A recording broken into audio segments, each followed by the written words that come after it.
Alaska's approach to rent increases operates in a state where vast distances, extreme weather, limited housing supply, and unique economic drivers create rental dynamics unlike anywhere else in the country. The governing law is found in the Alaska Uniform Residential Landlord and Tenant Act, Alaska Statutes Title 34, Chapter 03. And while it doesn't cap the amount a landlord can charge, it establishes procedural requirements and tenant protections that landlords must follow. Alaska does not have rent control or rent stabilization of any kind. There is no state statute that caps rent increases, limits the frequency of increases, or requires landlords to obtain government approval before raising rent. Alaska's political and regulatory philosophy generally favors property rights and market-based pricing, and rent control has not gained meaningful legislative traction. Alaska has not enacted a specific preemption statute prohibiting local rent control, which means that municipalities could theoretically attempt to enact their own rent regulations under their home rule authority.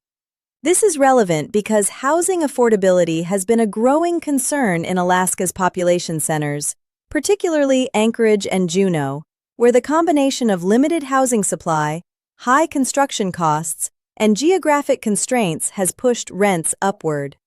While no Alaska municipality has enacted rent control to date, landlords should be aware that the legal door isn't formally shut and should monitor local political developments. For month-to-month tenancies, the landlord must provide advance written notice before a rent increase takes effect. Alaska requires at least 30 days written notice before changes to the terms of a monthly tenancy. So if rent is due on the 1st and you want the increase to take effect on May 1st, you need to deliver the notice by April 1st at the latest. The notice should be in writing and should clearly state the current rent, the new rent amount, and the effective date. Alaska doesn't prescribe a specific statutory form for rent increase notices, but a clear written notice delivered by a documented method, personal delivery, certified mail, or other verifiable means, is always recommended. For fixed-term leases, the rent is locked in for the duration of the lease term unless the lease includes a provision allowing midterm increases. Common midterm adjustment provisions include escalation clauses, provisions tied to property tax changes, utility cost adjustments, and CPI-based formulas. Given Alaska's volatile utility costs, particularly heating fuel, some landlords include utility-based escalation clauses that allow midterm rent adjustments when heating costs change significantly. Without such a provision, the landlord must wait until the lease expires to negotiate a new rent. When a fixed-term lease approaches expiration, the landlord should communicate the proposed new rent well in advance. If the tenant agrees, a new lease is executed at the new rate. If the tenant doesn't agree, the lease expires at its natural end. If the tenant stays and the landlord accepts rent, the tenancy converts to a month-to-month arrangement subject to the 30-day notice requirement. For week-to-week tenancies, Alaska requires 14 days notice before changes to the terms, notably longer than the 7-day standard most states use for weekly tenancies. This extended notice period for weekly tenants reflects Alaska's recognition that finding alternative housing can take longer in a state where rental options may be limited, particularly in remote communities. Now let's cover the restrictions that apply even without rent control. Rent increases cannot be retaliatory. Alaska has a specific anti-retaliation provision under Section 34.03.310 that prohibits landlords from raising rent in retaliation for a tenant exercising their legal rights. Protected activities include making a good faith complaint about habitability to a government agency, reporting a code violation, exercising any right under the Uniform Residential Landlord and Tenant Act, participating in a tenants organization, and complaining to the landlord about conditions that violate the rental agreement or applicable codes. Alaska's anti-retaliation statute creates a rebuttable presumption of retaliation if the landlord takes adverse action within 6 months of the tenant's protected activity. 6 months is a meaningful protection window. Any rent increase delivered within that period after a tenant's complaint carries an automatic inference of retaliatory motive. The landlord must then demonstrate that the increase was motivated by legitimate business reasons, unrelated to the tenant's complaint. The consequences of a retaliatory rent increase in Alaska include liability for actual damages and up to 1.5 months' rent, whichever is greater, plus attorney's fees and court costs. These penalties mirror the consequences for self-help eviction that we discussed in our Alaska lease termination video and make retaliatory rent increases a costly mistake. Given the 6-month presumption period, Alaska landlords need to be thoughtful about the timing of rent increases relative to tenant complaints. If a tenant filed a habitability complaint 4 months ago and you're now raising rent, the presumption still applies. Your documentation must clearly demonstrate that the increase was planned independently and is consistent with increases applied to other comparable units. Rent increases also cannot be discriminatory. Under the Federal Fair Housing Act and the Alaska Human Rights Law, found in Alaska Statutes Title 18, Chapter 80, landlords cannot raise rent based on a tenant's race, color, religion, national origin, sex, disability, familial status, marital status, parenthood, age, or changes in marital status. Alaska's anti-discrimination protections are broader than the Federal Fair Housing Act. The inclusion of marital status, parenthood, age, and changes in marital status provides additional categories of protection.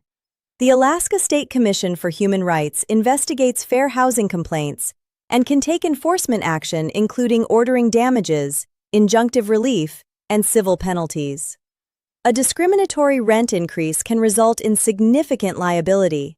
The parenthood and changes in marital status protections are unique and worth noting. A landlord cannot raise rent because a tenant has a child, whether born or adopted, or because a tenant's marital status has changed, such as through marriage, divorce, or the death of a spouse. These protections ensure that life events that change a tenant's household composition don't become pretexts for rent increases. From a practical standpoint, Alaska's rental market is shaped by factors that are fundamentally different from the lower 48 states. Anchorage is by far the state's largest rental market, home to approximately 40% of Alaska's total population. The city's economy is driven by oil and gas industry headquarters and support services, healthcare, including Providence Alaska Medical Center and the Alaska Native Medical Center, military. Joint Base Elmendorf-Richardson is one of the largest military installations in the Pacific. State and federal government, transportation and logistics, and tourism. Anchorage rents are significantly higher than what the city's population size might suggest, driven by the high cost of living, limited housing supply, and the economic premium associated with Alaskan employment. The military population at Joint Base Elmendorf-Richardson represents a substantial portion of Anchorage's rental market. Military tenants' housing budgets are tied to basic allowance for housing rates, and the BAH for Anchorage is among the highest in the nation, reflecting the extreme cost of housing and living in Alaska. Landlords who serve the military market should monitor annual BAH rate changes closely and align their pricing strategies with the allowance structure. Pricing significantly above BAH rates narrows the military tenant pool, while pricing at or near the allowance makes properties competitive for this reliable demographic. Anchorage's rental market has faced challenges in recent years related to the state's broader economic conditions. Alaska's dependence on oil revenue has created fiscal uncertainty, and state budget challenges have affected government employment and spending. These economic headwinds have moderated rent growth compared to the explosive increases seen in some lower 48 markets. Fairbanks, Alaska's second-largest city, has a rental market driven by the military, Fort Wainwright and Eielson Air Force Base, the University of Alaska Fairbanks, healthcare, and government services. Fairbanks' extreme climate, winter temperatures can reach 50 below zero, creates unique housing demands and maintenance costs that affect both landlords and tenants. Heating costs in Fairbanks are substantial, and whether utilities are included in rent significantly affects the total cost to the tenant. Military tenants at Fort Wainwright and Eielson represent a major portion of the Fairbanks rental market. BAH rates for Fairbanks reflect the high cost of living, and landlords should monitor these rates when planning increases. The military population is somewhat transient. Service members are typically stationed in Alaska for 2 to 3 year tours, which creates regular turnover and natural opportunities to adjust rent between tenancies. Juneau, the state capital, has one of the tightest rental markets in Alaska. The city is accessible only by air or water.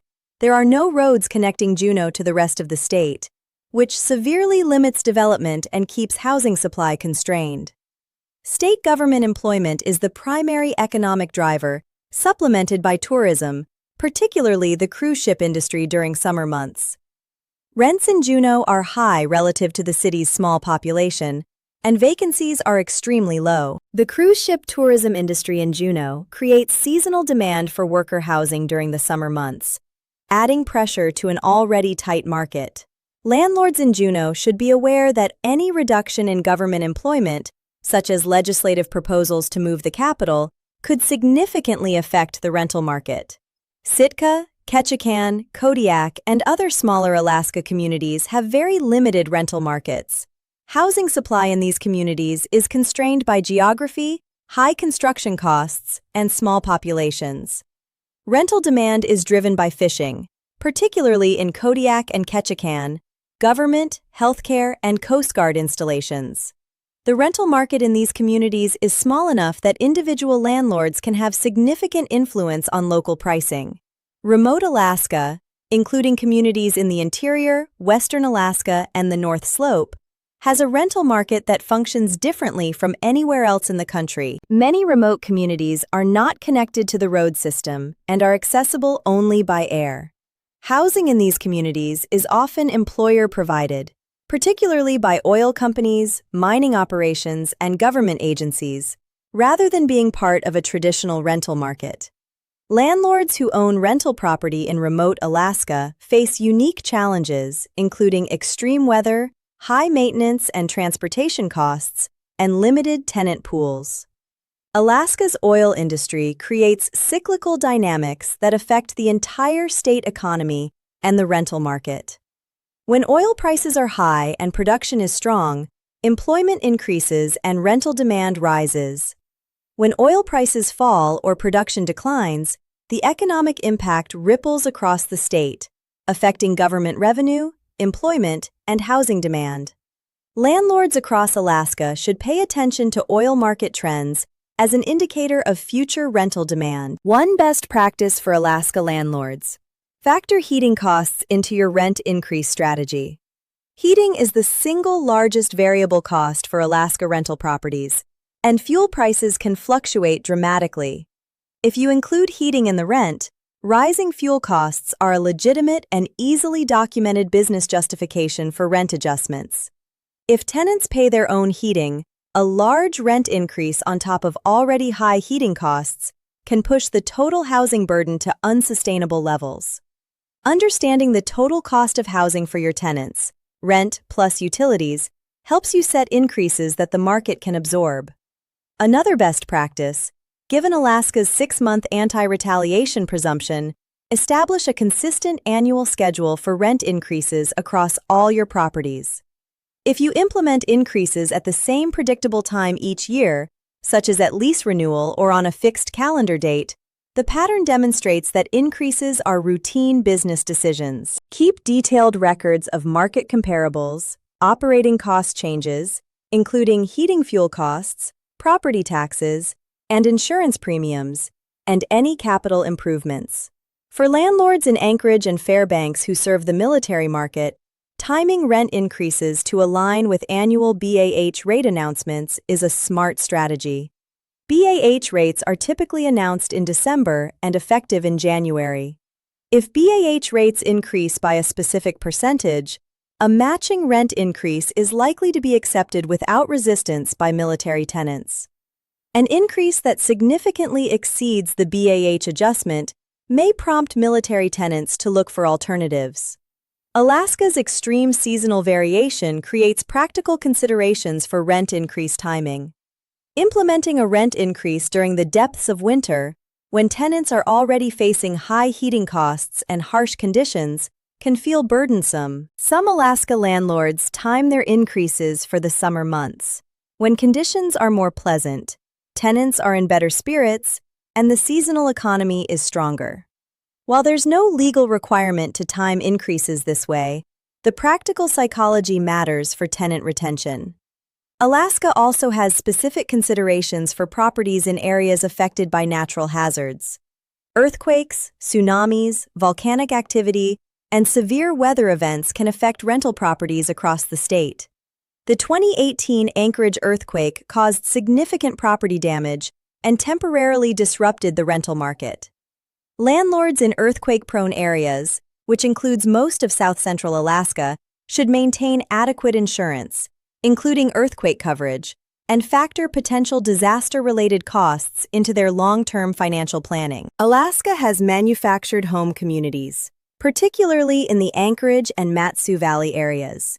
And landlords who own or manage these communities should be aware of any specific requirements that may apply to lot rent increases under Alaska law.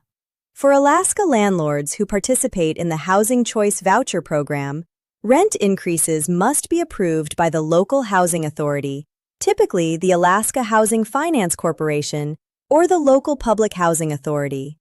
The authority evaluates whether the proposed rent is reasonable by comparing it to comparable unassisted units. Given Alaska's limited comparable data in some communities, particularly in smaller and remote areas, the comparability analysis can be challenging. Submit increase requests well in advance and be prepared to provide supporting data.